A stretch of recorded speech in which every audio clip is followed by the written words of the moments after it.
Hi, my name is Connie and this is my channel, Stitchy Things, Knots and Frogs. So this is my very first video and basically I am just trying to make a record for myself of things that I've worked on, progress that I've made and things like that. And not just cross stitch, but other things as well. I've kind of recently gotten back into cross stitch after a very long hiatus. And then once that bubble burst, then everything else started coming back, doing a little bit of crocheting, doing a little paint by number. Recently bought a kit to learn how to make a quilt. Just, you know, all sorts of crazy things are going on here. But today is just about cross stitch and to begin a record of where I'm at the beginning of 2025. Happy New Year's. So let's just kind of dive in. Obviously, since it's the first video, there won't be any need to show, you know, previous progress. So we'll just go ahead and start showing all the craziness that I've been working on since coming back to this in just a year and a half ago. So the floodgates have opened. I'm easily enabled apparently, and you know, we're just rocking and rolling here. So we'll start with a couple of the most recent ones because those are what I've been working on, and you know, they're both sales starting on January 1st, although we got lucky and the first sections were released a little early, so I do have actually a little progress to show. And again, it's a little progress because I am a slow stitcher.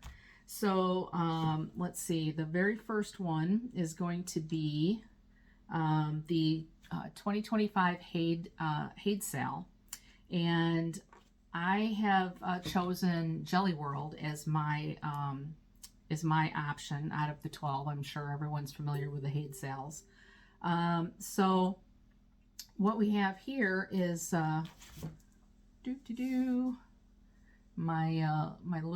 tiny amount of progress.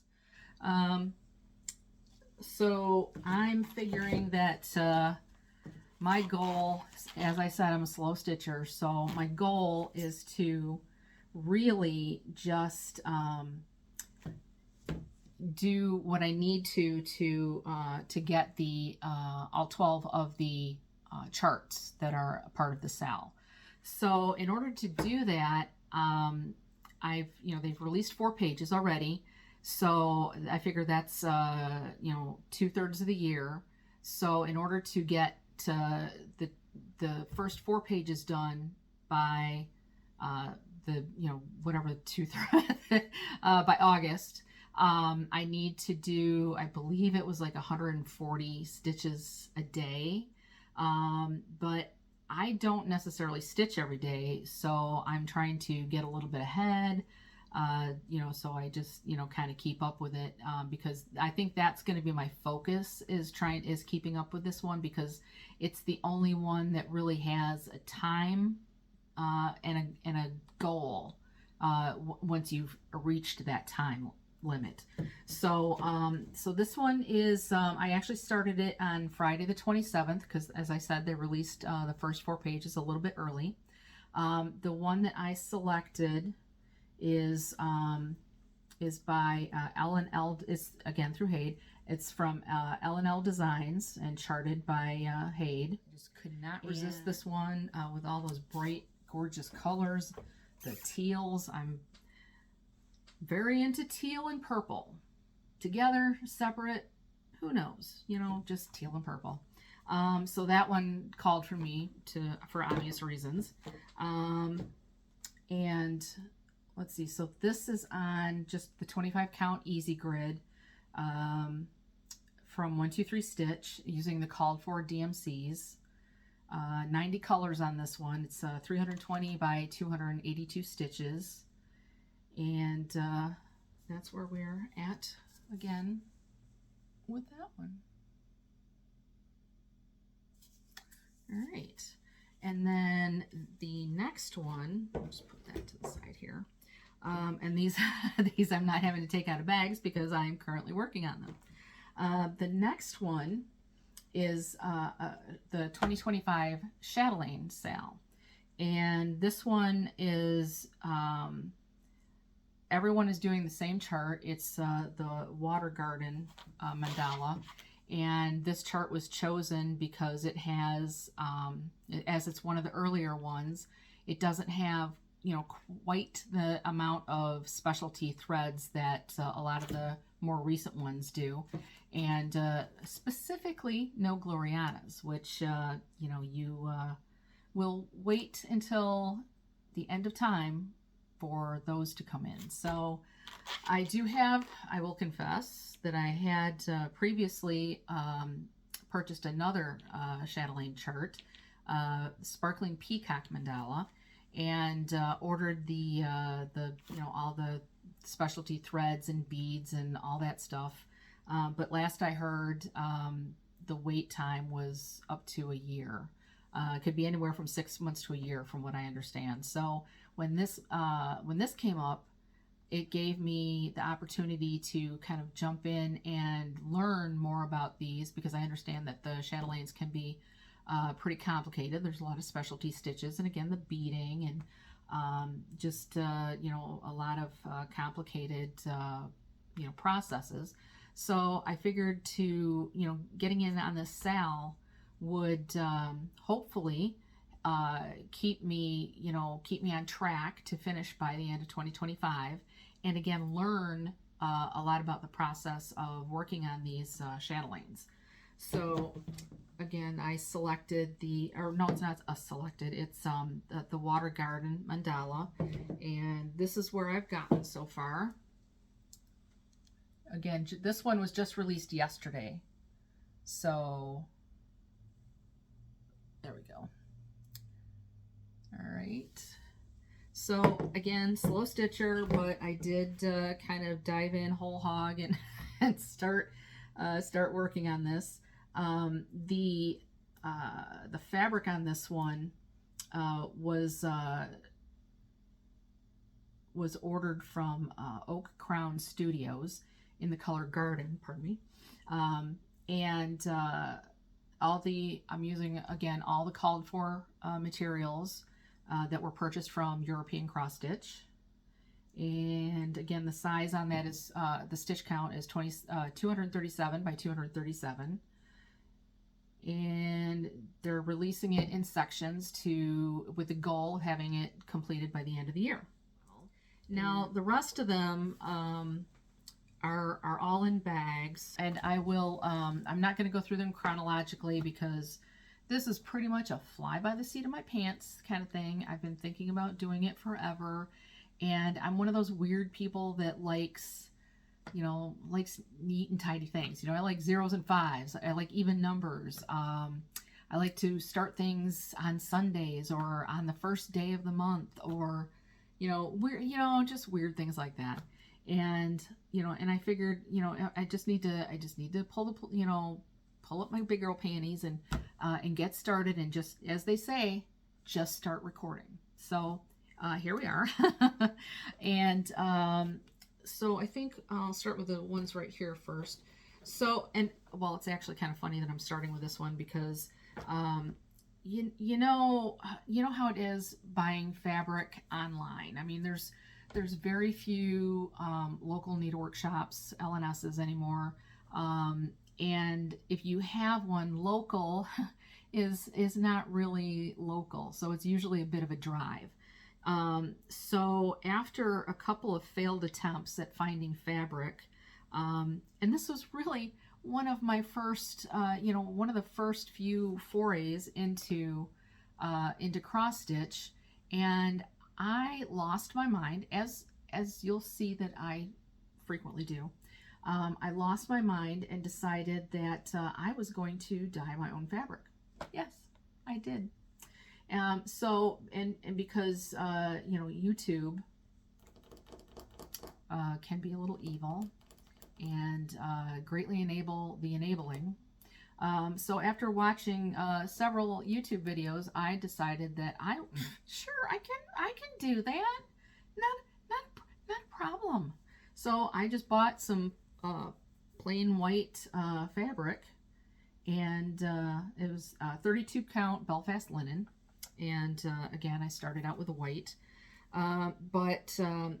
So the project that this is on is the Quaker flag that is on Etsy by Vivian Powers.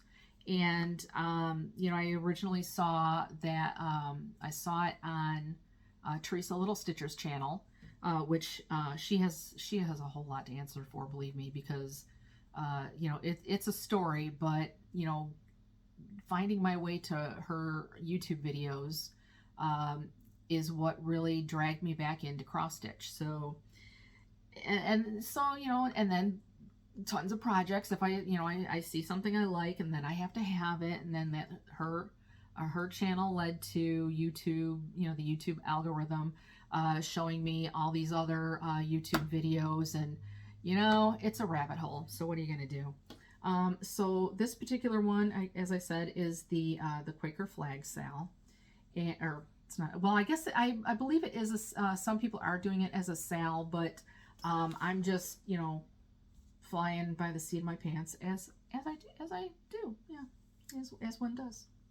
So what I saw first was the you know, UK version on Teresa Little Stitcher's channel, obviously. So when I looked at the site and I found the US version, not thrilled, honestly, because, and as far as I can tell, it's the only one that has this weird beige background. And first of all, I don't like beiges and browns. That's just not my thing. So that kind of turned me off, and obviously there's a lot of white in this, so doing it on white fabric wouldn't really work. And I had the idea to make it kind of like a Old Glory kind of thing. So like I said, I dyed my own fabric. I lost my mind. And I mean, obviously I've got stitching on here, but so this is what we have.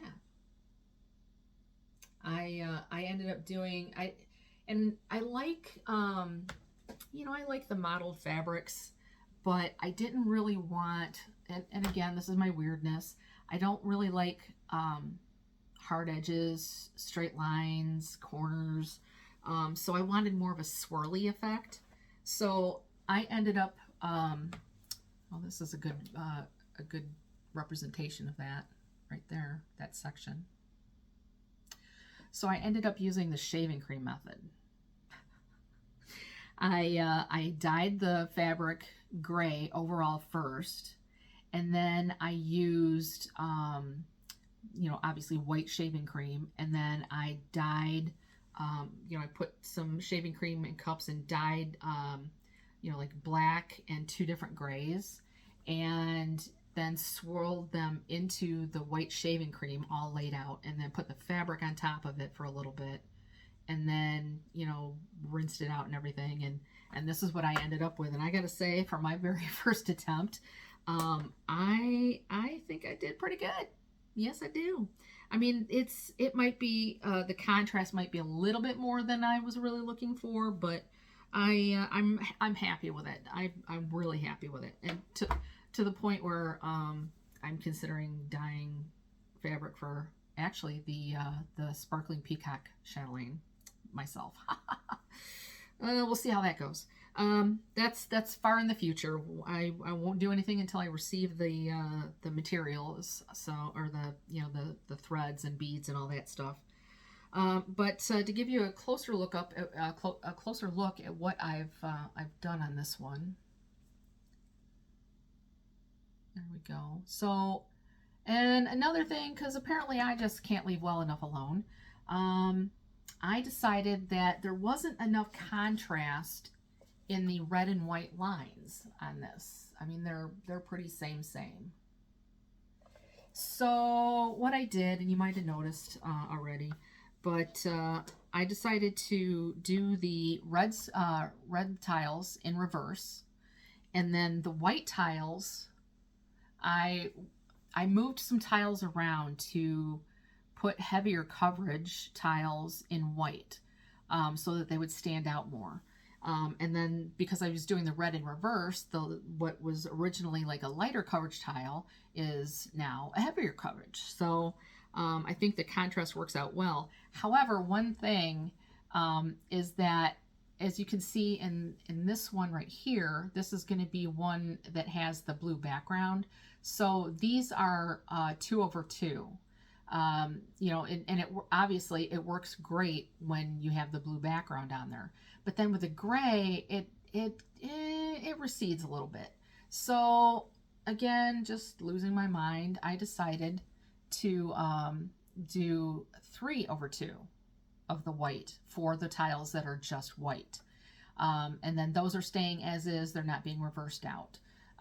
So that's the example that, oh, I can show you a little closer. That's the example that I have of that already. That was my my trial tile to see if it would work. And so on this particular project, you know, it has, it lists DMC colors, but you know, again, I can't follow, apparently I can't follow the rules.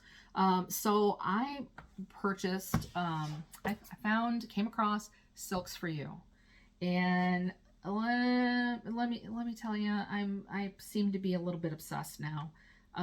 It's, you know, I've now purchased Silks for You for several different projects, and I love their silks.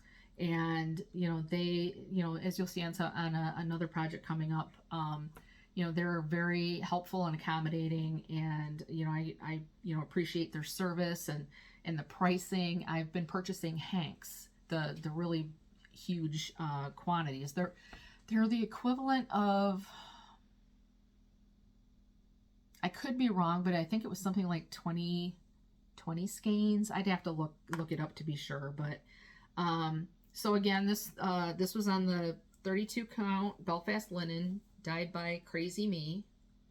And then the silks are actually, I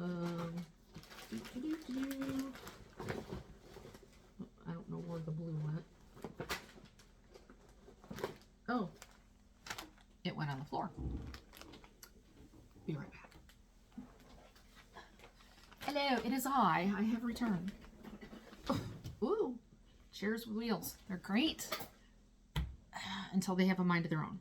Okay, so at any rate, we have some really gorgeous, pardon the rustling, silks. So for example, the blue I went with is PR 168. And I mean, it's coming up a whole lot of a brighter blue on the screen than it is in real life, but the depth to it is just gorgeous. And it's funny because I found that in talking about these silks, the red is PR 034. Again, that's showing up brighter than it actually is, but it's funny because I find that I keep referring to these silks in like food terms. They're yummy. They're yummy, they're delicious, they're just scrumptious. And then here's the white. The white is coming up brighter as well. It's slightly to the creamy side. Now I love working with, oh, here's another food term. They're like butter. They go through the material like butter. I mean, it's so beautiful.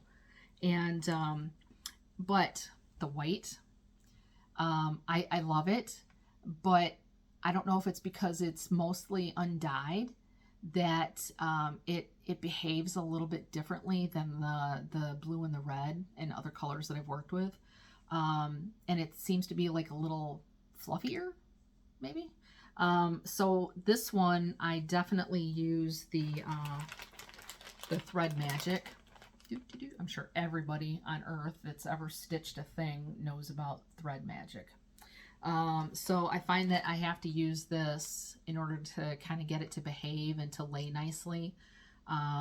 It's just, it just helps so much to, to get this one the white to cooperate as well as the other two. I don't use the thread magic on the other two because, again, they're like butter. So they behave themselves. And I just absolutely love working on this. And I love the chart.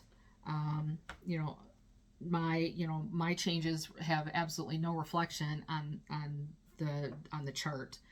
It's just, again, personal preference, and putting your own stamp on things. Oh, and also, there's a dark blue border that runs through, between and around every single tile. And could I just use the dark blue? Could I? No. So I picked a number 8 Krynic braid in navy to do. So I've only done that like one side, that one upper corner. That was just a test to see if I could actually do it with that braid without destroying the fabric. And I don't think I'd ever worked with the number 8 braid before, so I wanted it, I wanted it a little chunky to show up. And it actually worked better than I thought. My only thing is I'm not really sure how to end the to end the thread, because burying it under other threads, a braid that thick seems a little impossible. So I'm still working on how to do that, but I'm not doing that until the very end. So I have quite a while to go before I have to really worry about that. Sorry, trying to get the light to stop shining in my eyes. So there's that one. And then the next one is also using the Silks for You. This one was a problem project for me. In the looks like I lost my needle. So in the hunt for fabric for the Quaker flag, I was purchasing material online, and nothing was what I expected. The first fabric that I purchased, I really loved it, but the modeling or the pattern, the contrast was only on 1/2 of the material, and it would look ridiculous. So I sent that back, and then purchased something else. And something that I still am wrestling with, that I don't understand, is, I expected, if I ordered opalescent fabric, I was expecting, kind of like a silvery, whiter sparkle. And for some reason, every time I order gray fabric, opalescent gray fabric, the opalescent is green. And to use on a red, white, and blue flag, to have and it's a ton of green sparkle. It's like you could see that sparkle from space. So I was tired of returning things at this point, so I held on to it and decided I had to find something to fit it. So I ended up with a long dog sampler, and that one again is it's another large one. I've lost my mind, and so I I ended up picking the Lo and Behold, and honestly, the choice of chart was predicated by the size of the material that I had. So this was one of the few that would fit. So then I started out with a different different Silks for You. And at first I was excited, even though it was a color combination that was kind of out of my comfort zone. It was a little wild, but the silks, oh my god, they were so gorgeous.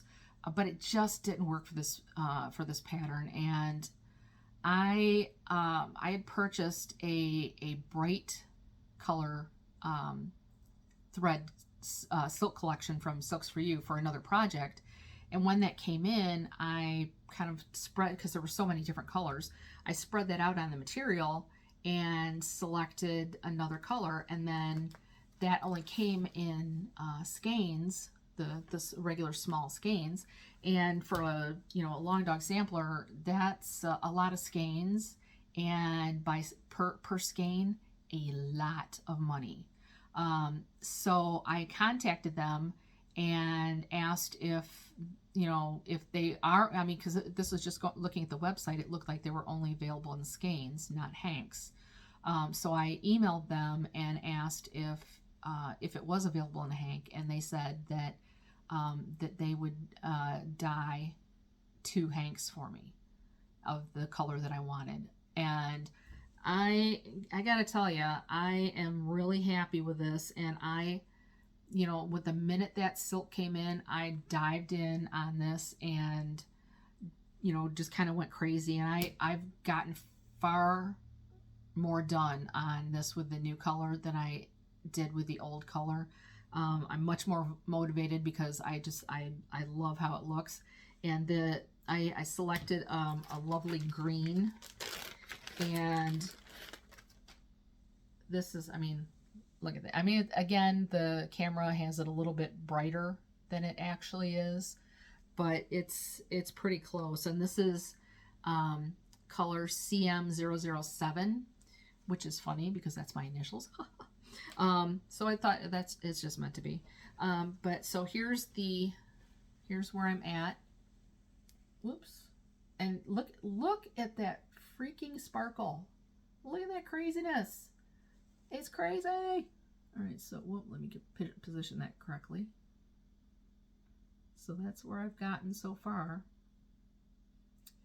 And for me, that's quite a bit. That's almost a full page. And it's, it's only been like a month, maybe. So I guess I can be dedicated when I'm motivated. So again, that one's probably gonna be at the towards the top of the priority list, behind the 2 sals, because again, the sals are kind of timed, so keeping on top of them is going to be the first priority if I can. And then that will be another one.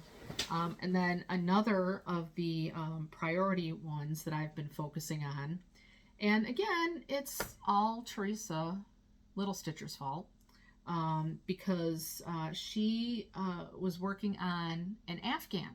Because again, this is another, I mean, this is an older one, Stony Creek collection, and it's tropical, what's it called? Tropical Island, and it's an old, I think it was an old series that was released like a page at a time, because that's how it's, it came in booklets. I think it was 7 different booklets, and I had to scan all the pages in, because, I didn't mention this, but I have become a markup RXP aficionado.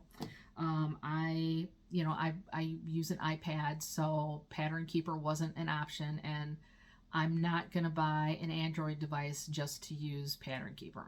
So I was using GoodNotes, and, and it was working. I mean, I was making do. It was a whole lot better than using a paper chart, especially since I'm, a lot older now than I was the first time I was stitching. And, those paper charts, those are hard to see. And with a tablet, you can blow that up as big as you want. And that comes in really handy. And it's on an 18 count and cloth. And it was purchased as a kit. By kit, it's just the chart and the fabric. It's using all the called for DMCs. I'm actually behaving on this one. Well, for now. I do have some ideas about further down in the chart that, may or may not happen.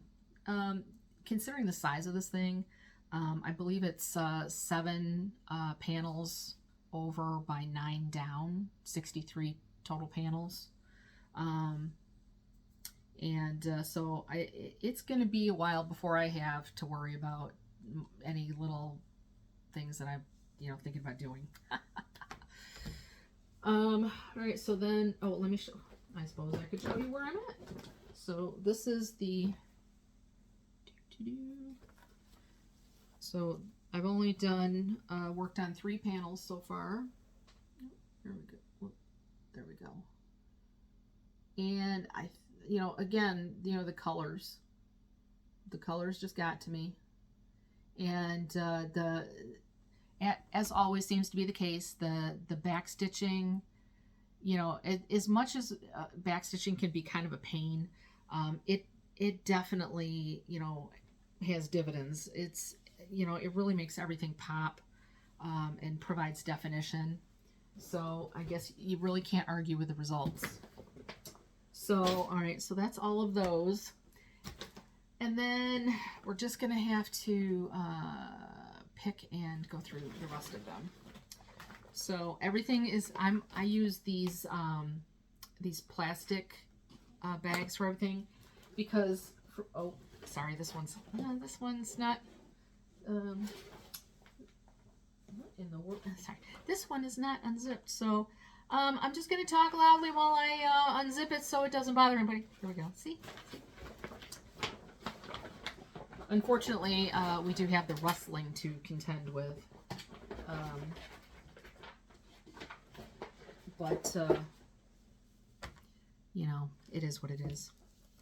So this again is I think this might be I think this is the very first chart that I purchased when I started cross stitching again, because I had watched Teresa Little Stitcher. She has a series about like for beginners of full coverage, and so she kind of goes, there's like 5 or 6 I guess episodes or parts, and she goes through how to purchase a chart from Haid. And I kind of, yes, I got sucked in. What are you gonna do? So I purchased a Story Keep, which is a smaller full coverage chart from Haid. But small is relative, especially with full coverage. So the final size on this one is 5 1/4, which that sounds, 5 1/4 inches sounds reasonable. But then it's 19.5 inches long. So this one was started like 1.5 years ago, and I struggled at first with, as I gained more projects, and as many people do, I can't afford to buy new thread for every single project. I mean, that's just, it's crazy. So I created a spreadsheet for myself with the project name, headers, and then I would put an X in the box of the color for all those projects, so that when I needed a specific color, I could see what other projects were using it, and would have to then go find that in another project. And that was fine when it was just a couple of projects, but then things started getting out of hand, and it was so frustrating. And the Heaven and Earth designs, specifically, they have a lot of colors. I think the minimum, I haven't seen anything below 89, 90 colors. So that's a lot of colors, and they're very confetti heavy. Even just the regular, the regular stuff is very, there's a lot of detail, and they're gorgeous, but there's a lot of confetti. And to have to, to get up every 5 minutes to get the next color on a confetti chart, kind of ruins the mojo for you. And so my full coverage have kind of gone to the wayside, as I struggle to work out a plan of how to handle all the threads.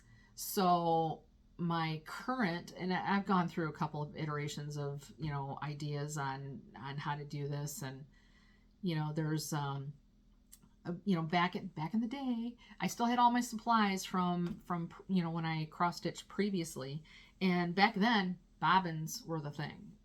That was the thing. I mean, you had floss away bags too, but it was more those boxes with the gorgeous little rows of nice, neat little bobbins with the number right there.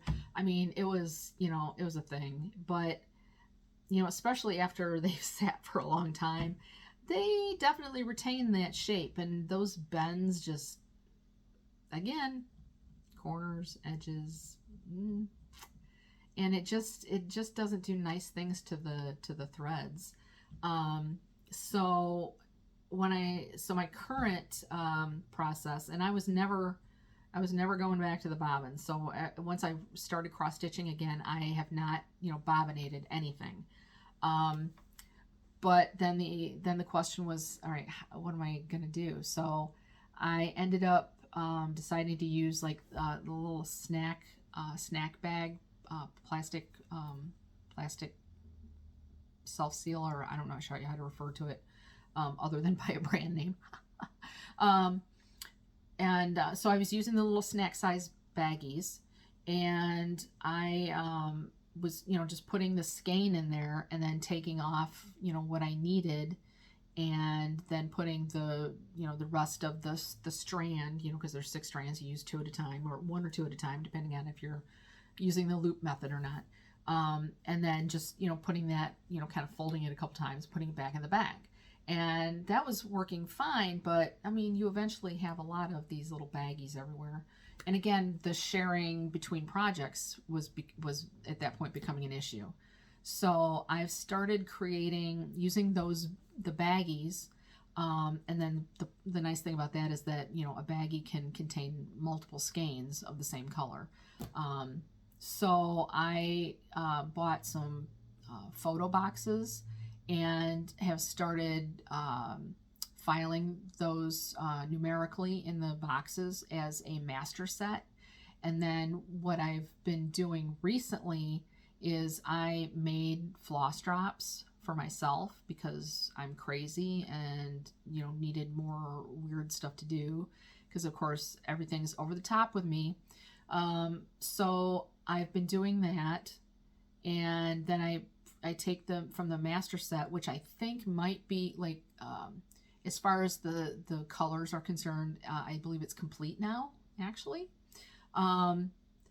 They're not all in the baggies and in the boxes. I have loose skeins, piles of loose skeins everywhere, because I haven't needed those colors yet, so they haven't gotten a baggie, and it's a thing. So I have all the newest projects, on the floss drops, because I pulled, anything that was a new color, I just put the whole skein on the one floss drop, which will probably eventually come back to bite me, but I'll worry about that later. But then for colors that I already had, it's nice that the new charts have information as far as like number of stitches, so you can calculate approximately how much length you're going to need, and then a little bit more. So then I would go into the master and pull just what I needed and put that quantity on floss drops. So that's been working out pretty well. And then I have all my links that are pre-cut, and then because I'm not putting a full skein on there if I don't need it, then the pile that you have on one of those rings isn't too unwieldy. I mean, it's still in process, but there we go. So I showed you the picture of the Story Keep Rainbow Valley from Hade, and then this is as far as I got. Let me see if I can do this a little bit better. That's as far as I've gotten on that one. And again, let's I think so. Two of the previous projects you saw were loose, the Afghan and the flag. The long dog sampler is on I believe that one's on a nerd hoop. This is on scroll bars, and this is the easy stitch. And I was using these back when I was cross stitching previously. The scroll bars are great. When you get the wider projects, it can get a little hairy. Like, you did see those on the first two projects, the Hade Sal Jelly World and the Chatelaine Sal for Water Garden Mandala are both on scroll bars. And the Water Garden is a 30-inch wide, and I thought that was going to be really a problem, but because it's narrow this way, I haven't had any issues, so I'm extremely happy about that. Oh, there we go. All right, so I'm sure I'm missing a lot of detail on these. Again, this is the beginning. It's the beginning. So as we go through these over time, I'll get better at providing more information. So this next one,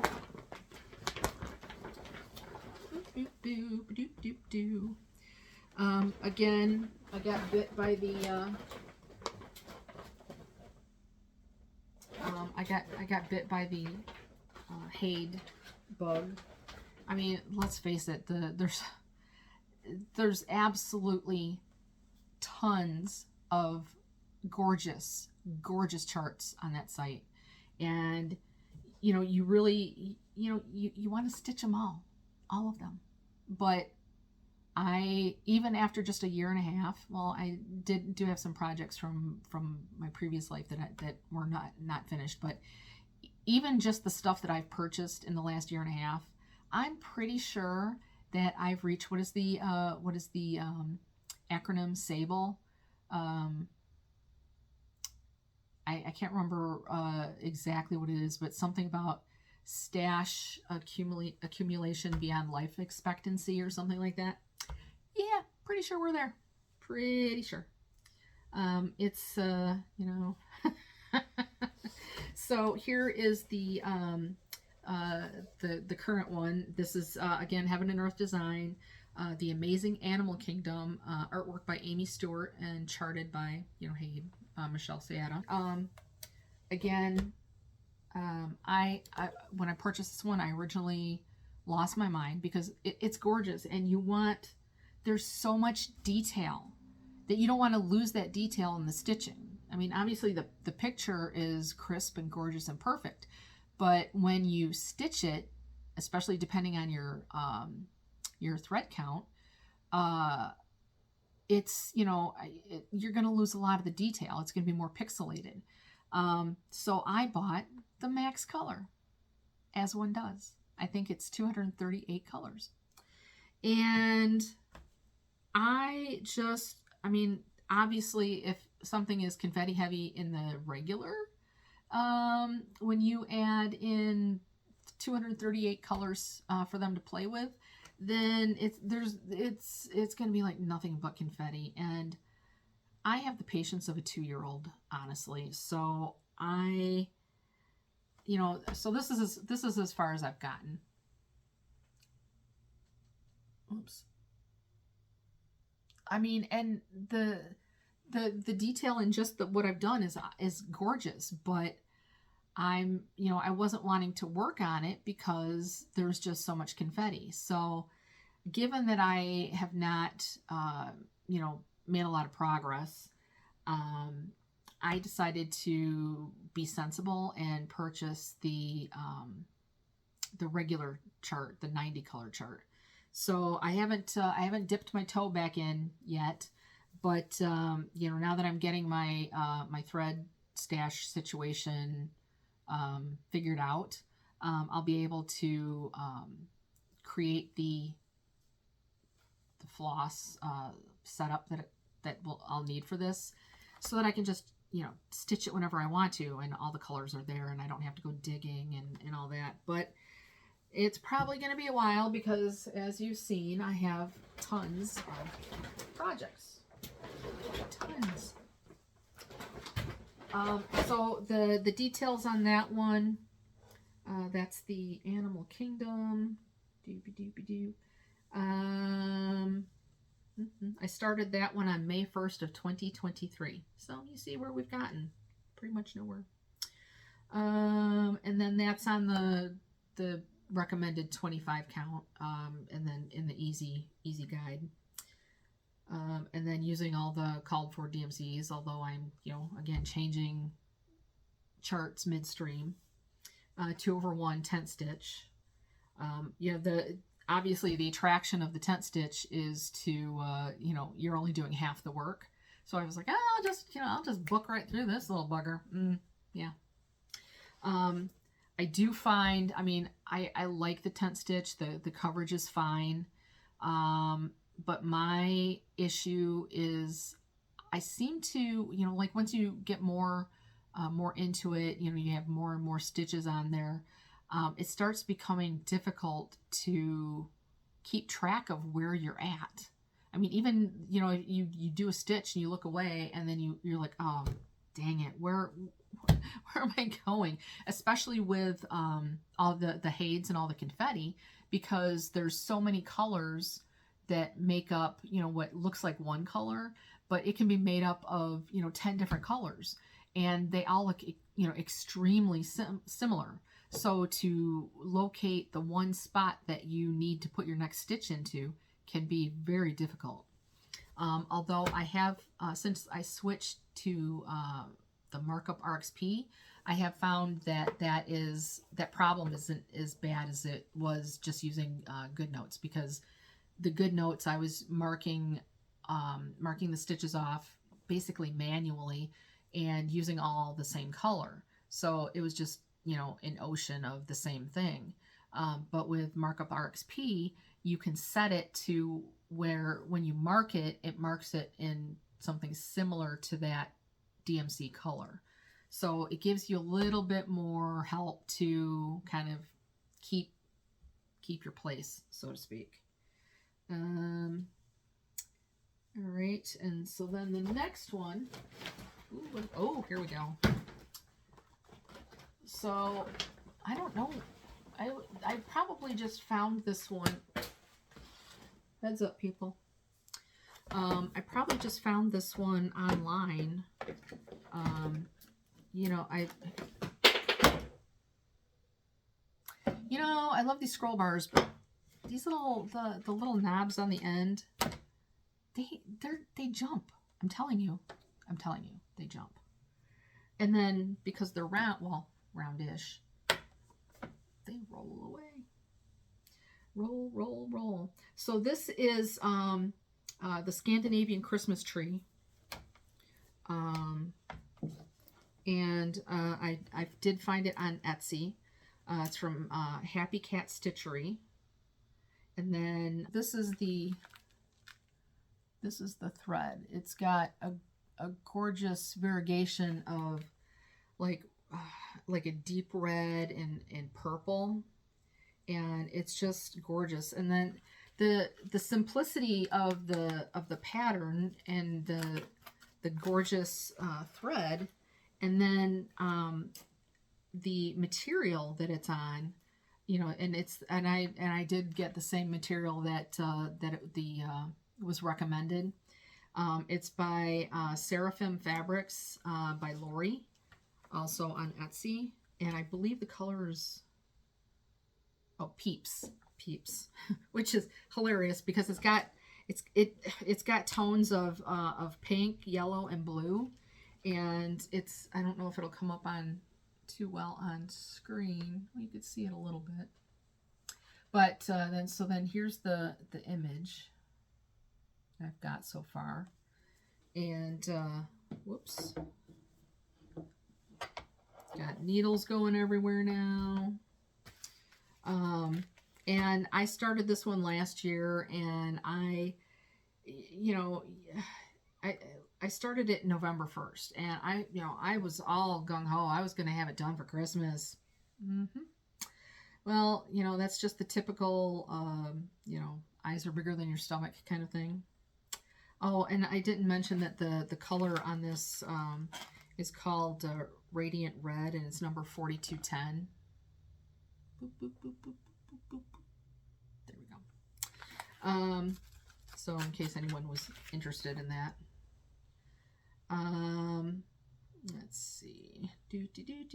Oh, and it's a 28 count Lugana, the Peeps color. So I absolutely love it. It's gorgeous. And I'm again, with the variegation, I'm not a linear person. I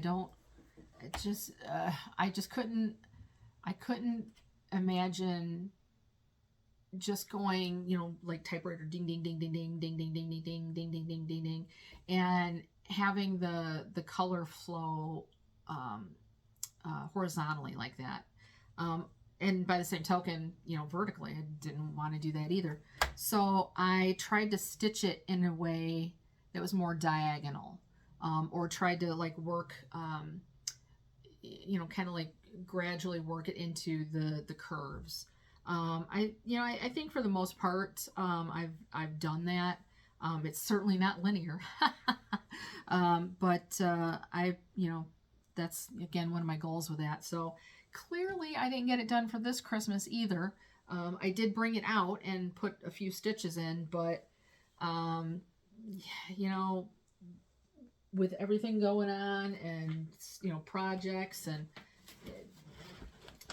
life in general, let's just say life, it didn't really get much love this year, but there's always next year, right?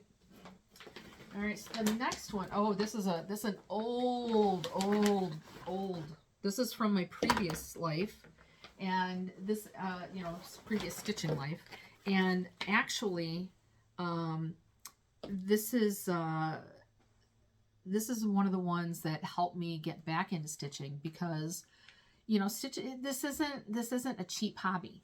So when I started watching Teresa Little Stitcher's videos and I started getting interested again in cross stitching, I mean, how many times over the years have I pulled out all this stuff and thought, I'm going to get back into this again, and then it sits there for 2 weeks without being touched until I finally put it away again.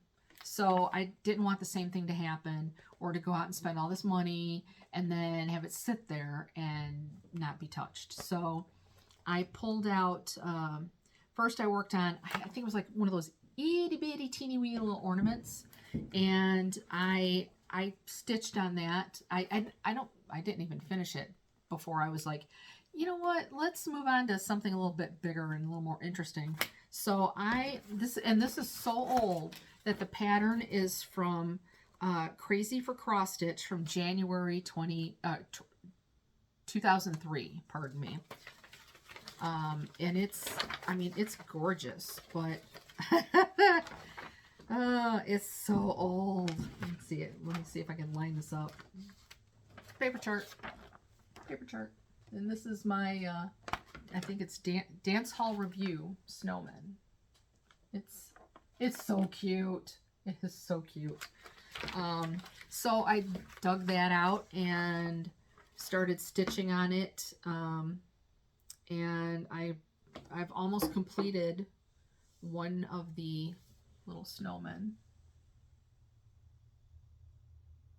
And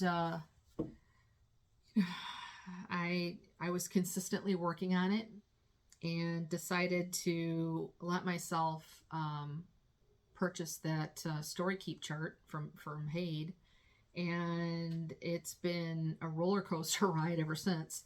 And so because this is so old, I don't have too many specifics. Well, this is on a 28 count ice blue, but I don't know anything more than that. I'm lucky I have that much information, but that was only because I had leftover material that I still had in my stash that I was able to get that information off of. So obviously using the called for DMC, because back then that's just what you did. and 2/2 full cross on this particular one. So I still love this one, and I still plan on finishing it eventually, someday, maybe. You know how it goes. Again, it's one of, I think I'm up to 30. No, am I up to 30? I might, I can tell you. I have, oh boy. As far as cross stitch goes, I think I'm up to 30, is that 39? No, 35 projects. And that's just what I've started, because of course, I do have things that I haven't started. We're not going to go there. All right, so what do we got here? Oh, so this one, this is another one that, one of my early acquisitions once I started stitching again. And again, Etsy, Etsy is very enabling. That's really all I can say. But let's see, does it say where I bought it from? I'm pretty sure I got this off of Etsy, but I don't. That was the beads. But I don't have the information written down here about where I got it, so I'll have to add that for future versions. But this was started on July 15th of 2023, and it's a jack-o'-lantern stained glass pattern. And it's, I'm not a normally orange and brown, fall color kind of person, but this was just absolutely... Oh, and this picture does show the, by Funky Fresh Products is who the design is by. Once again, I can't behave myself and just do what it says to do. So because it's stained glass, or, a stained glass look, I wanted it to have a little bit more of a stained glass look. So for the black, where the leading of the stained glass is, I decided that it would be a good idea to add blending filament to the black. So everywhere there's black, we'll have a strand of black blending filament in it. There's a lot of black. And blending filament is a little evil. I did eventually figure out, for me, the best way to do is, because I'm using 2 strands of black with 1 strand of the black high luster blending filament. And because the thread isn't stretchy, it's cotton thread, it's not stretchy. But the blending filament, oh yes. So I was having a problem with, just keeping them the same. It was a nightmare. But the answer for me, weirdly, the first part is not weird. It from what I understand, it makes sense, is to use shorter lengths. Because I like to use really long, because I hate changing needles. It's such a pain. But so what I have to do is I use, the 2 strands, and I can't use the loop method because I'm essentially using, the loop start, because I'm essentially using 3 strands. So the blending filament is loose. But what I do is I secure the blending filament to the needle. I loop it over the needle so it, it can't come off, and then thread the 2 strands of black through the needle and use it like that. And that has worked great for me. So this is where I'm at with it. You're probably not going to see any of the sparkle because well, maybe a little bit. Although, is that just the fabric showing through? That could be. But so that's where I'm at with that. Haven't worked on this one in a little while, but I keep Halloween comes around and I pull it out, and then it kind of just sat there. I don't think I even touched it this year. But so that's where I'm at with that one. And let's see if we have any other information. The material is a 20 count Zweigart in Night Shadow. that I got from Vintage Needle Arts. I'm using 2/1 tent stitch plus the black blending filament, the Krynic 005 HL. And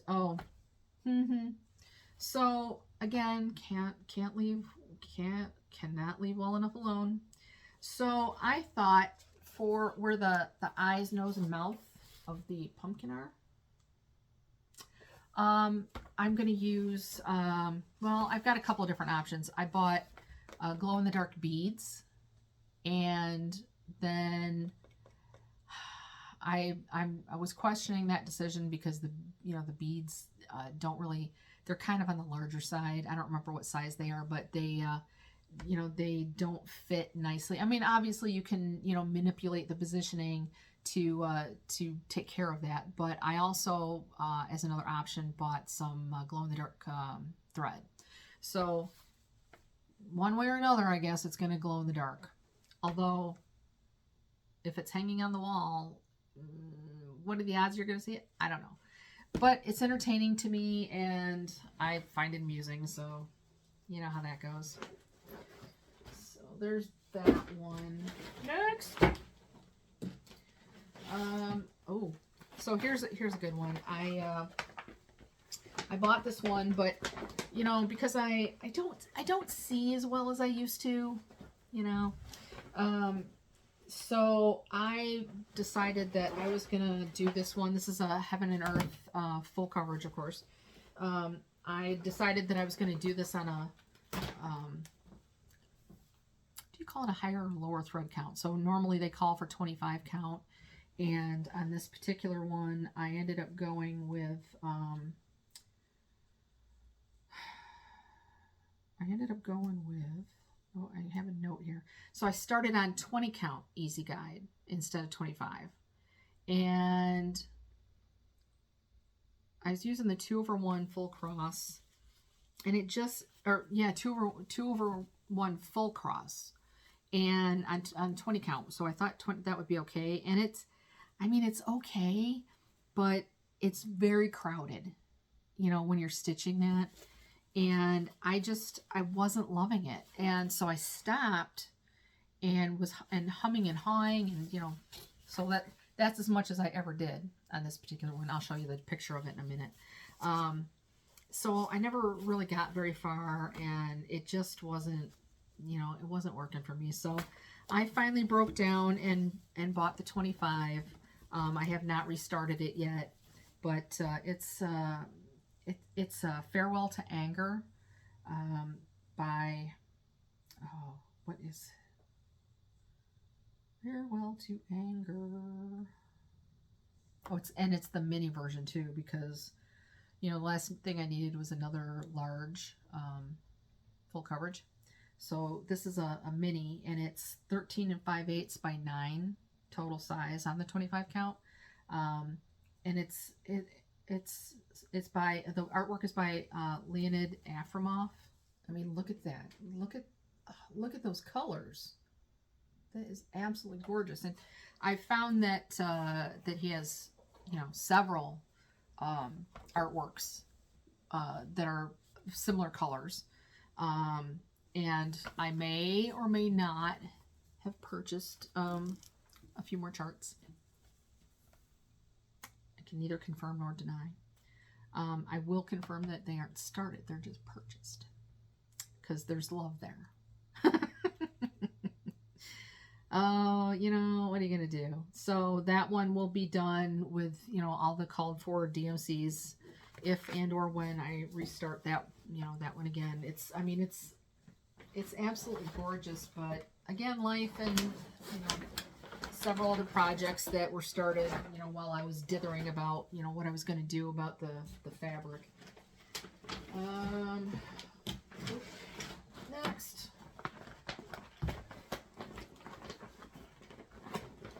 Oh, another stained glass one. But this one is by Dark Stitch on Etsy. Stained glass tree. I started this in November on November 2nd of 23.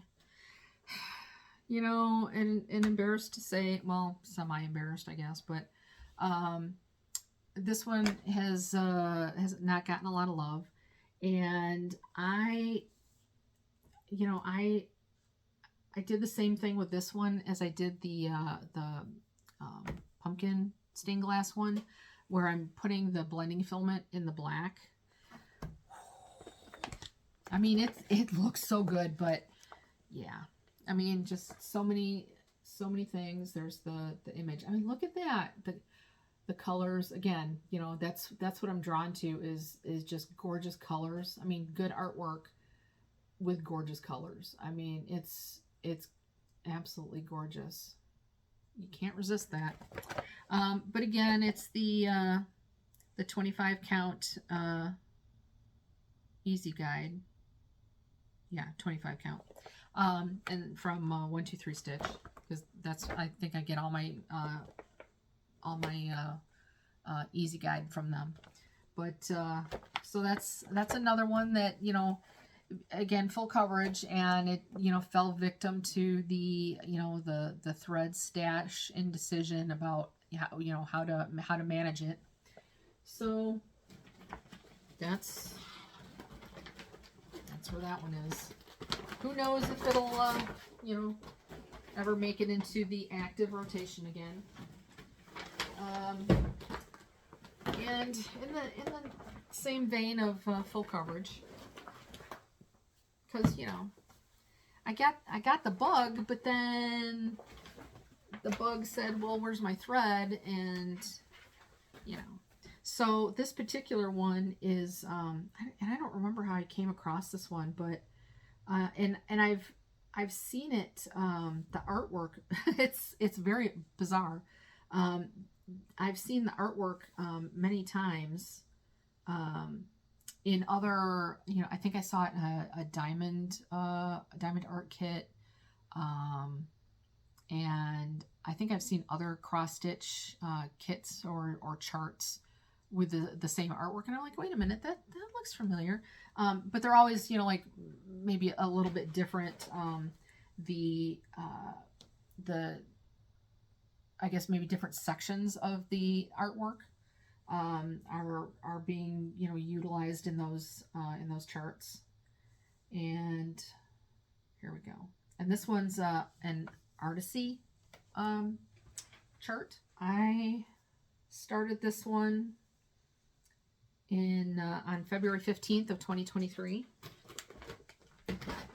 And yeah, well, that's as far as I got.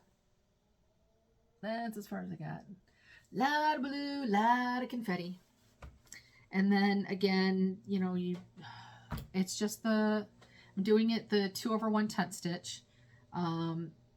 And I'm finding that, you know, obviously I'm new to the whole tent stitch thing. And I've tried the parking method, and because I'm a little OCD, all those threads make me crazy. I can't do it. I can't. Even just looking at other people's work on Flosstube, you know, is just like, even if they're using those nice the little bobbins to wrangle all those threads. I mean, that's nice, but they're usually using those because they've got hundreds of threads going on. It's crazy. So I'm more of the, you know, use a thread out until it's done, if you can, without going to, off the, off grid. You know, I won't go more than, 1 or 2 squares, the 10 by 10 squares, over, carry a thread that far. It's just, I can't do it. So then I'll just, like finish those out somehow. And, but otherwise I'm finding that if I focus on the 10 by 10 blocks and, just change colors, pick, the first color in the first, in the upper left-hand corner, and then, use that, in that block, but then follow it, either off to the left or down to, is for anything that's close, and then finish out that thread.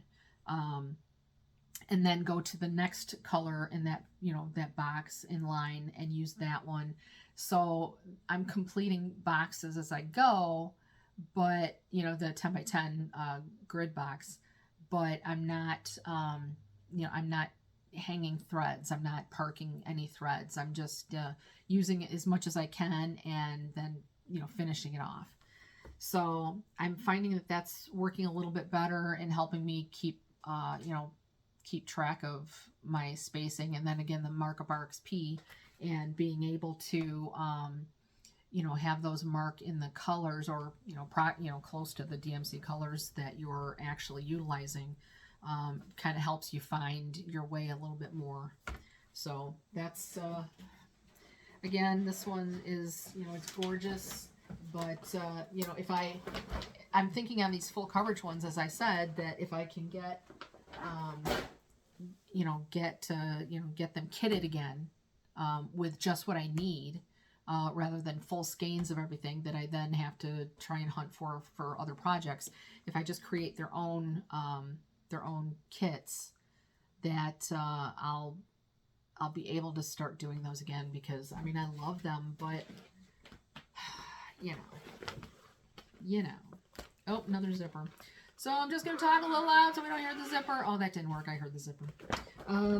So again, Teresa, little stitcher, has a lot to answer for. She had a fancy lady, fancy man, Sal,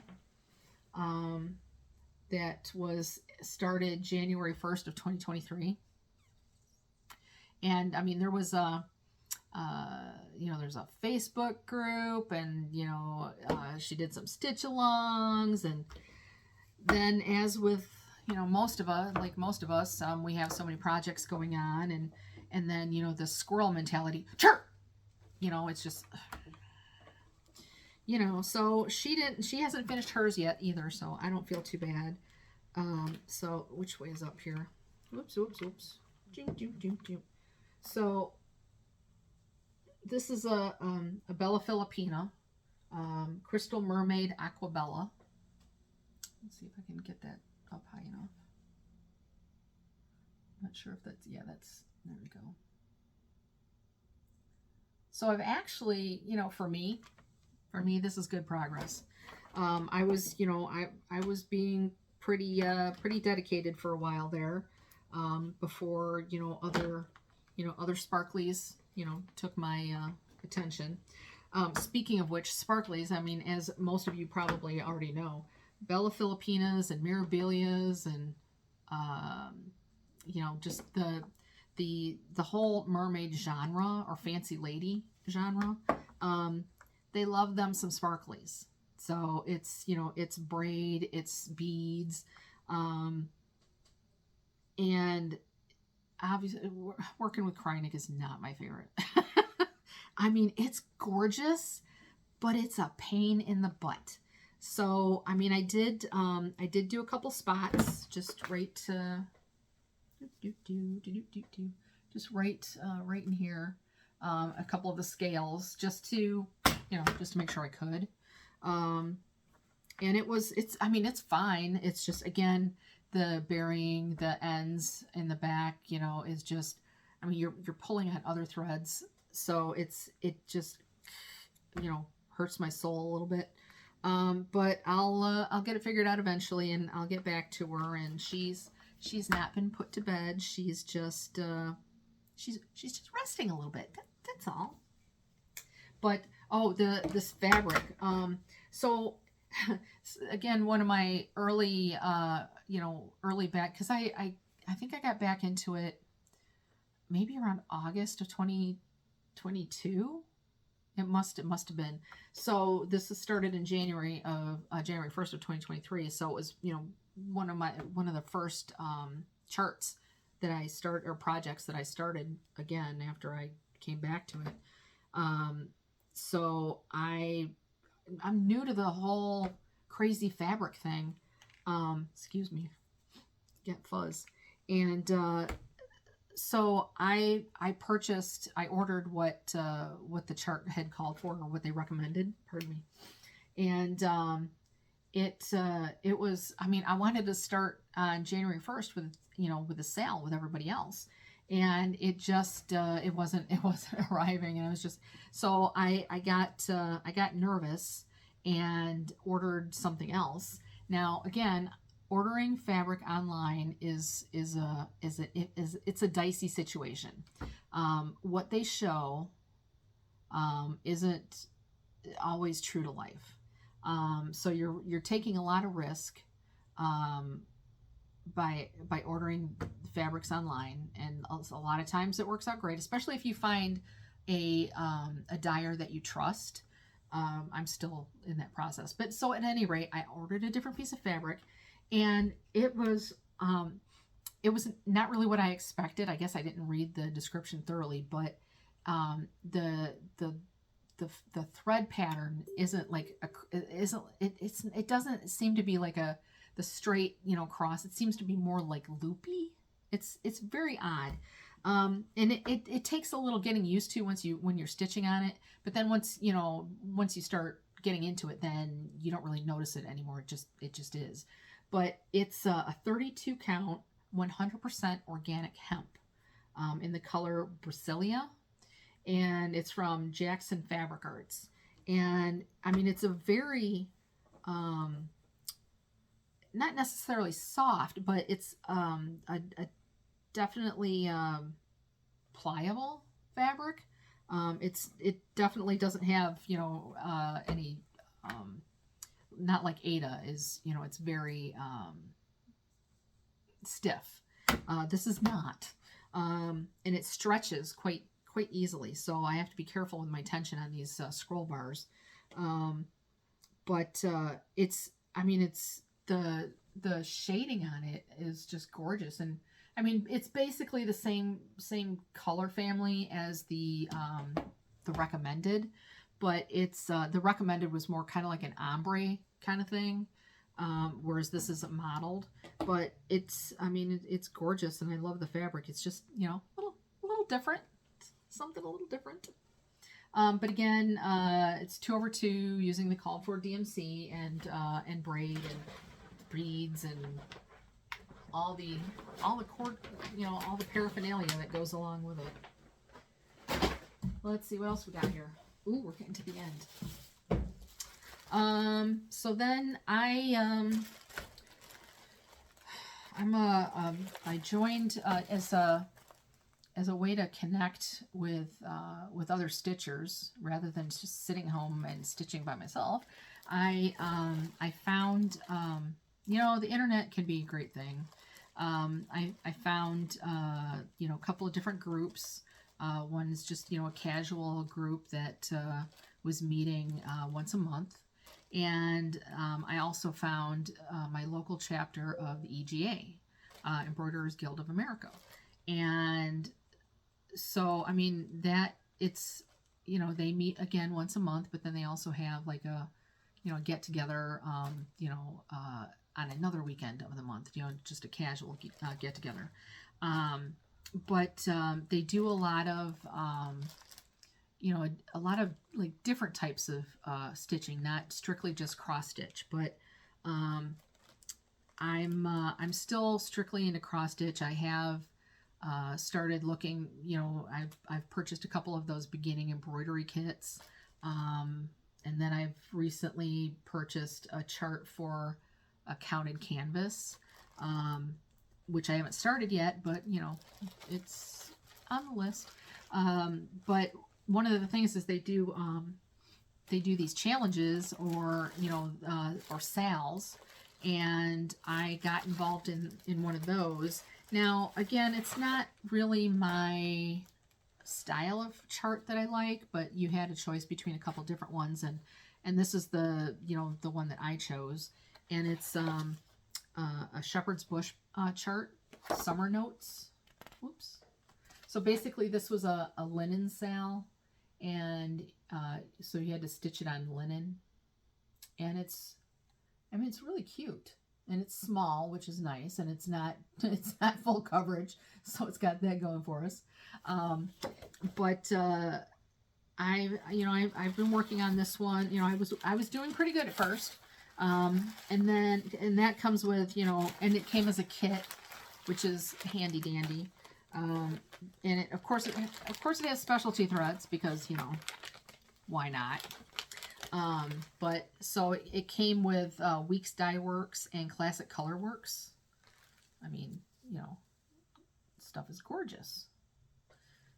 And then I also found out that there's a button pack that didn't come with it, which why it wouldn't come with it, I don't know. But so I managed to track that down separately.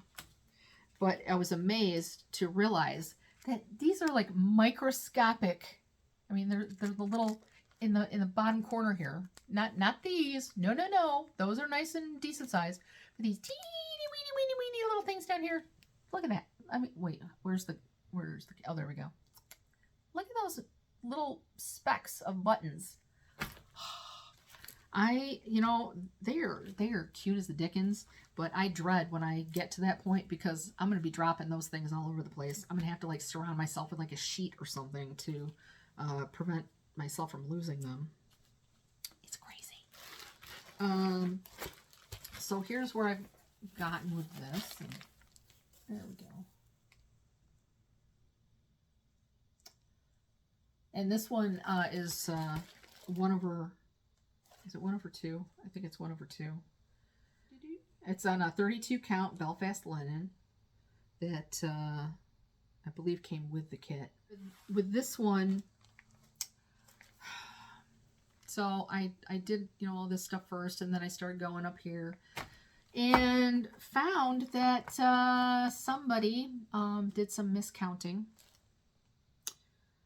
Not once, no, but twice. So I think there's 2 different spots where I did over over 3 instead of over 2. So I you know, I just decided I'm gonna make it work, and I have lines drawn on the chart in the digital chart, showing me where I'm moving this section up a half stitch, or one thread, and then this section over here is, you know, going up like a whole, you know, two threads to compensate for each mistake that I've made. Yeah. Really, I mean, it probably would have just been easier just to rip it out, but you know, since starting this back up, God, I don't know why there's like a piece of fuzz or something driving me nuts. But I've done a lot of frogging in my short time back at stitching, and I couldn't do it. I could not make myself do it. No more frogging.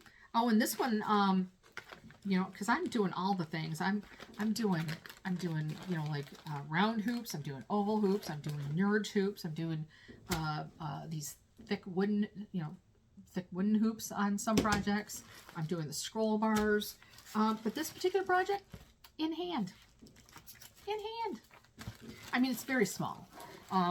So I just thought that, you know, putting it in a hoop seemed weird and kind of wasteful. So I just started stitching it in hand, and I've just been continuing that way. So I did not, that was a sale for 2024. I did not complete it on time, which actually worked out okay anyway, because we were supposed to show it at the last meeting or something like that, and I didn't make it to the last meeting for not very fun reasons, but you know, life happens. Just a couple more little ones. So because, you know, you like to have a finish. Although that's not my thing. That's not my gig. That's not my game. You know, finishing. So I came across, you know, why is, you know, Etsy, the internet, it's dangerous. It's enabling. So, whoops, So this is what we've done. So in the beginning of November, I was trolling as one does, and I came across a bunch of charts by Doreen Jones Cross Stitch on Etsy, and I'll show you a picture of that one. Can't resist that. That's impossible. So I decided to do some of those, and I just pulled some that same ice blue from the snowman, that material that I had left over. I just grabbed that and chopped it into 6 little squares. And did I do 6? No, I did not. What do you want from me? Again, attention span of a 2-year-old here. I told you. So I decided to start with the Santa one, and that was November 4th. And I actually finished it on December 1st. So it took me almost a month, but not fully finished, mind you, just the stitching. Let's not get crazy. It's on, again, the 28 count ice blue, DMC 2/2. Did I stop there? Of course not. Surely you know by now. So look at him, he's so cute. Look at that. Look at that. He's a cootie patootie. So these like snow stitches here, those were supposed to be DMC. Instead, they were some like Kreinik braid that I pulled out of my really old stash, and then there's a couple of stars. Those were supposed to be white, I think. And I just found some silver thread in my stash. You can't really see it sparkle, but it is what it is. But I did finish that. And then I decided to do another one. And that one I started on December 16th and finished it on December 19th. So, I did pick up the pace a little bit. Well, there was you don't want to stitch Christmas stuff after Christmas. I mean, maybe occasionally, but like ornaments and stuff, no. So I had to get them done, and did the same thing with the Kreinik braid and the silver, I don't know if you can see it at all. But look at him, he's so cute. Look at that. So I do have some finishing ideas with that, and have purchased some materials, and at some point I'll maybe finish it, fully finish it. No pressure. I have 359 8 days. I don't know. Something like that. Something like that. All right. What else we got here?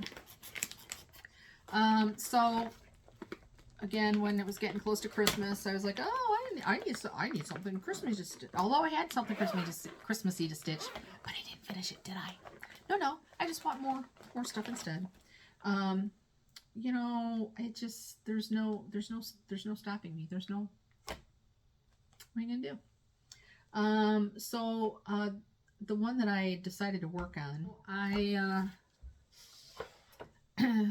again wanted an opalescent with a gray. It's similar to the image that they have on here. It's got a gray background, and the contrast with the white. I liked the contrast with the white, and just other colors. I didn't want to like highlight anything specific that other colors that was already in there. So I just decided to stick with the gray. But as I mentioned before, apparently gray material. Oh, that's the wrong one. Gray material only comes with green sparkles.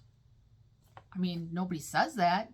Doesn't say it anywhere in any of the descriptions that, hey, this opalescent is green. You might want to consider that when ordering for your project. But no. So, it's Christmassy, so I'm like, okay, fine. But then it's weird. Obviously there's tons of different fabrics. There's tons of different you know, dyeing processes or, you know, or whatever. So this particular fabric is, it's like a flat gray. I mean, you can see a little bit of like crinkles on there on the one side, and of course you see the sparkly green. I don't know if you can really tell anything from this, but the other side has, it's like a I don't know if it's I can't think of what it might be called, where like a heat embossed or something, where it creates you know, rough and smooth surfaces. It's very odd. It's really, oh, and you can see it. You can definitely see it. So, oh, that's even better. So it created like rough and smooth images, and it's almost like a, I don't know, like a crackle, almost like a frosty window pattern type thing.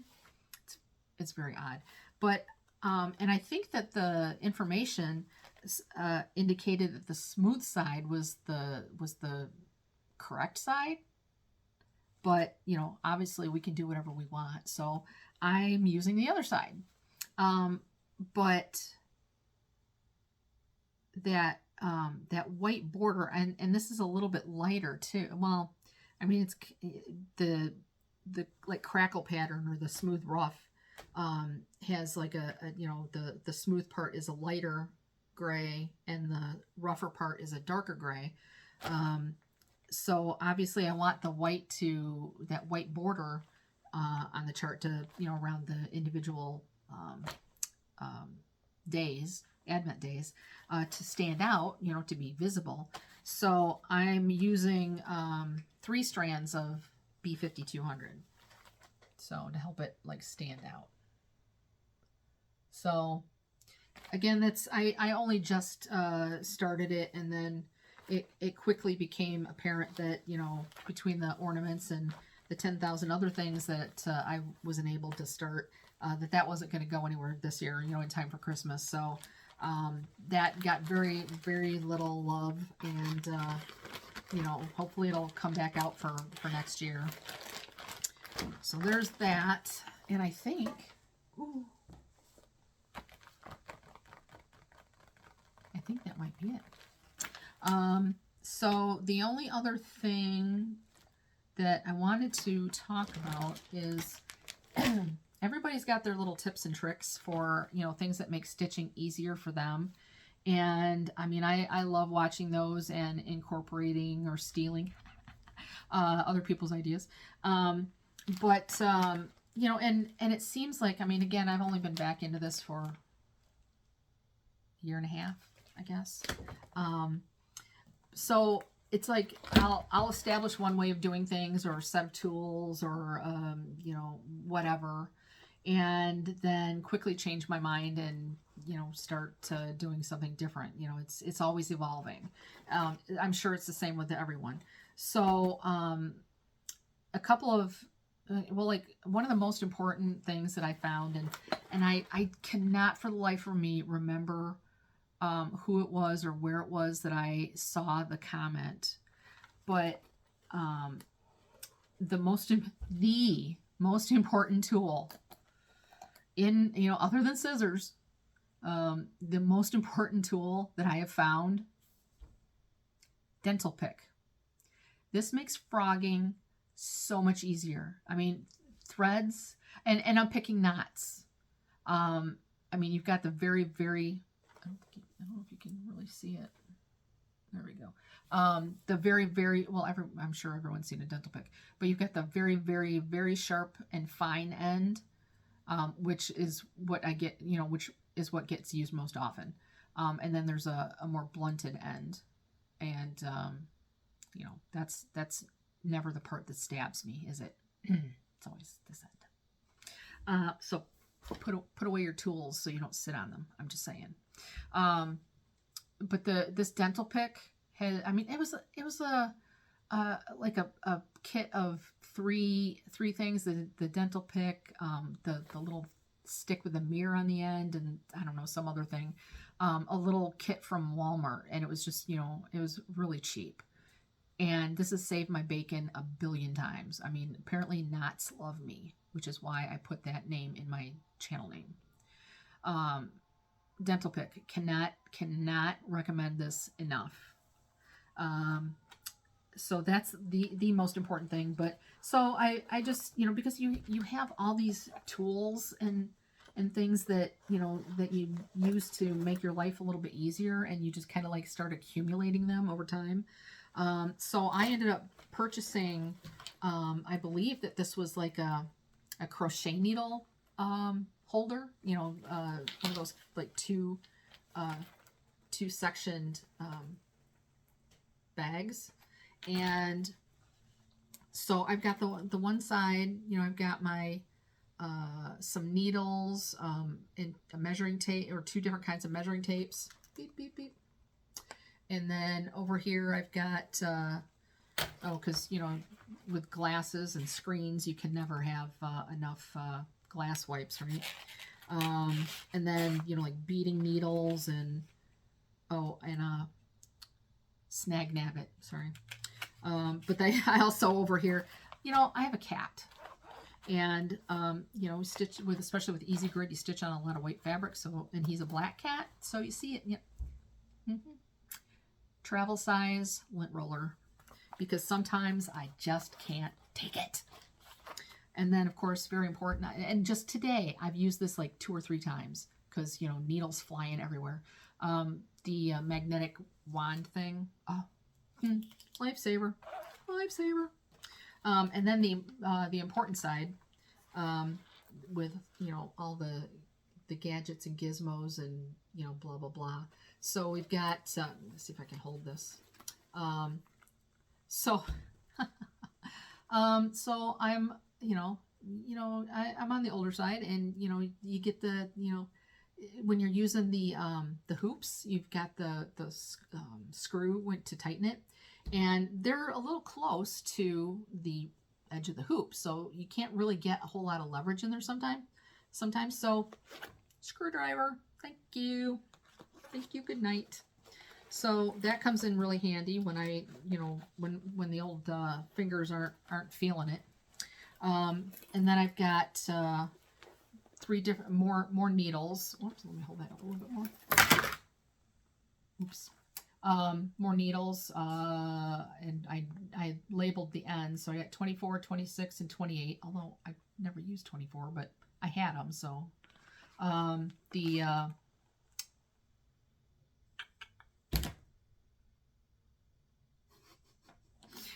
seam ripper, thank you. Oh my lord. And then, just a pen, and then these little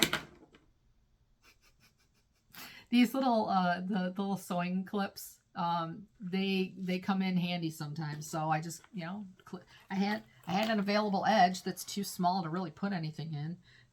So I just clip some on there because, I have a tin that's got tons of them in there. And then the other side, which, things just fell out because I was holding it wrong.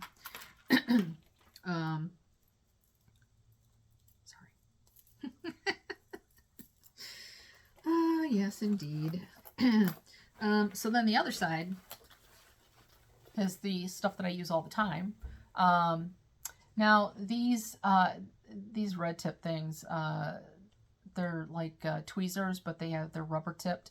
My original intent was for help.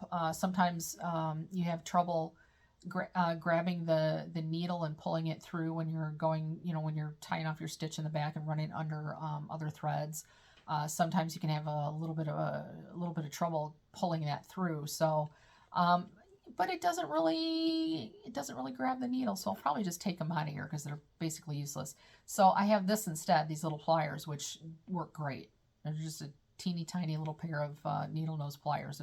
They're only, just short ones, not the long ones. And then I've got this, which is probably behind the dental pick, is my second most used thing, which is the threader. And it's nice. I mean, it's one of the wire one. Whoops. Let's see. There we go.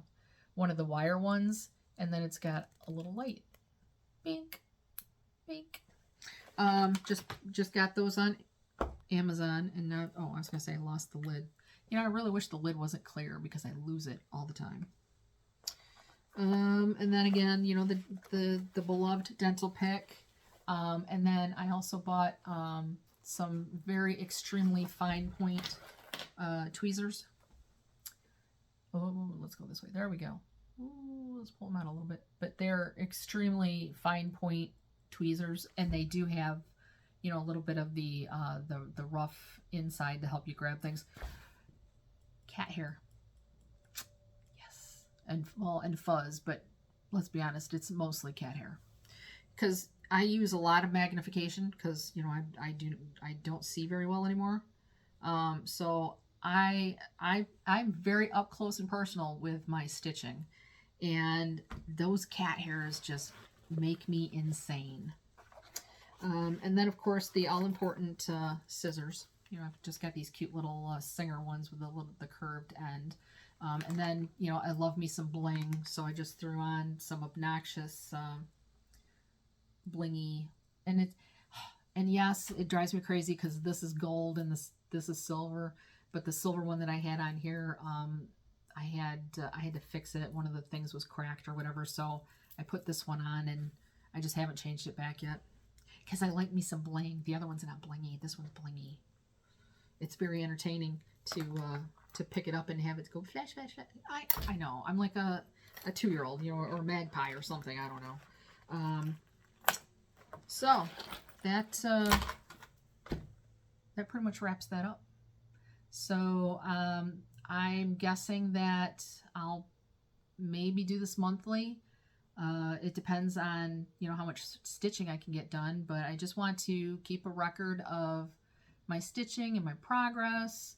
You know, oh, something else, another little tip that I recently came up with. You know, grime guards are great, especially if you have some fabric to wrangle. But I, you know, and then as you're, you know, again, the whole getting older thing, gripping things, you know, because I stitch with my right and hold the frame or hoop or whatever with my left, and you know, it can get tiring after a while, you know, having that, you know, that small, gripping that small rod. So I had a little idea pop into my head. I had recently bought some, again, I'm always, you know, my philosophy is that nothing is impossible. I just haven't figured it out yet. So I had another little project where I needed to, you know, like cushion something, and I bought a length of foam. I think it's like the pipe covering. And I cut it. I cut a slit in it, and you know, used it for what I needed it for. But then I had, you know, a whole lot left over. And I was having one of those days where my hand was so tired from gripping the whatever it was, whether it was the hoop or the rod or whatever. And it popped in my head, hey, wait a minute.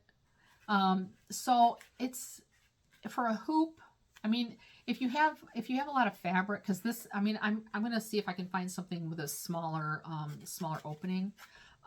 For smaller hoops and stuff, but because like even with the bigger hoop, it's actually not too bad with that, but it's for gripping, help gripping. And on this long this really long scroll rod for the chatelaine sale, I all of a sudden was like, wait a minute, and I went and grabbed it, and it goes perfectly over the rod. And because I was concerned about, you know, you're working on these things for a very long time. Now, the way that I always use my hoops and scroll rods is to where I roll it so that what I'm touching is always the back of the material. But still, you're working on these things for a very, very, very long time sometimes, or at least I am, because I'm the slowest stitcher on earth. But I'm, you know, you don't want, even on the back, you don't want it all gross and grimy. So I was like, wait a minute. Just pop it. Oops, I almost broke it. But oh my God, it's so helpful, and it's so much easier than and cleaner than gripping the tiny rod directly on your fabric. So go get yourself some either the pipe foam sleeve, or I'm gonna look into the pool noodle to see if I can find a tinier, because the pool noodles I have are not small enough for this, because what good is a teeny tiny pool noodle, for crying out loud? But I've seen them. So I'm going to see if they're smaller than this, a little smaller than this opening, and more colorful, because, you know, you got to have a little color. No, you got to have a lot of color in your life. So, but still, I mean, even if I just have to use this one, it's so much easier. So there's another handy dandy tip for you. So hopefully that helps anybody and everybody.